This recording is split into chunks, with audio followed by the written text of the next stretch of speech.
நாடு முழுவதும் தெருநாய் சம்பந்தமான சர்ச்சைகளும் விவாதங்களும் முடிந்த பாடில்லை. இந்த சூழலில் உத்தரப்பிரதேச அரசு வெளியிட்டுள்ள ஒரு உத்தரவுதான் பலரையும் அதிர்ச்சியடைய செய்துள்ளது. விவரம் என்ன என்பதை காணலாம். தெருநாய்கள் குறித்து உச்சநீதிமன்றம் அளித்த உத்தரவு நாடு முழுவதும் அதிர்ச்சியை ஏற்படுத்தியது. அதன் பிறகு உச்சநீதிமன்றம் சில மாற்றங்களை கொண்டு வந்தது. இதையடுத்து வேக்சின் போடுவது, கருத்தடை பணிகளை மேற்கொள்வது என எல்லா மாநில அரசுகளும் தீவிரமாக பணிகள் மேற்கொண்டு வருகின்றன. இந்த சூழலில்தான் உத்தரப்பிரதேச அரசு சர்ச்சையான ஒரு உத்தரவை பிறப்பித்துள்ளது.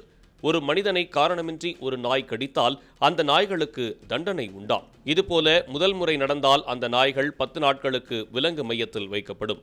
அதன் பிறகு வெளியே வரும் அந்த நாய் காரணமில்லாமல் மீண்டும் மனிதர்களை கடித்தால் அதன் வாழ்நாள் முழுவதும் நாய்கள் காப்பகத்திலேயே அடைக்கப்படும். இது நாய்களுக்கு ஆயுள் தண்டனை விதிப்பது போலவாம்.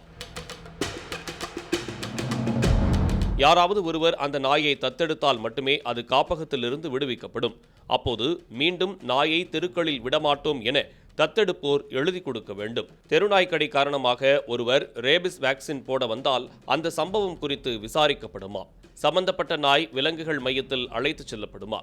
உத்தரப்பிரதேசத்தில் பொதுமக்களை கடிக்கும் நாய்கள் தற்காப்புக்காக கடித்ததா அல்லது காரணமின்றி கடித்ததா என்பதை கண்காணிக்க கால்நடை மருத்துவரை கொண்ட 3 பேர் கொண்ட குழு உருவாக்கப்பட்டுள்ளது. யாராவது கல்லை தூக்கி எறிந்து அதனால் நாய் கடித்தது என்றால் அதற்கு நடவடிக்கை எடுக்கப்படாதாம். அதுவே வீதியில் போய்க் கொண்டிருப்போரை கடித்தால் நாய்கள் மீது நடவடிக்கை எடுக்கப்படும். காரணமின்றி ஆக்ரோஷமாக கடிக்கும் நாய்கள் வாழ்நாள் முழுவதும் விலங்கு மையத்தில் வைக்கப்படும். அந்த நாயை தத்தெடுக்க விரும்புவோர் தங்கள் பெயர், முகவரி போன்ற அனைத்து விவரங்களையும் கொடுக்க வேண்டும்.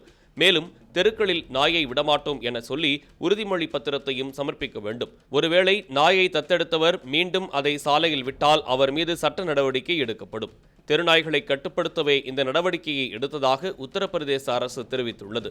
இது நாய்கள் நல ஆர்வலர்களிடையே கடும் அதிர்ச்சியை ஏற்படுத்தியுள்ளது.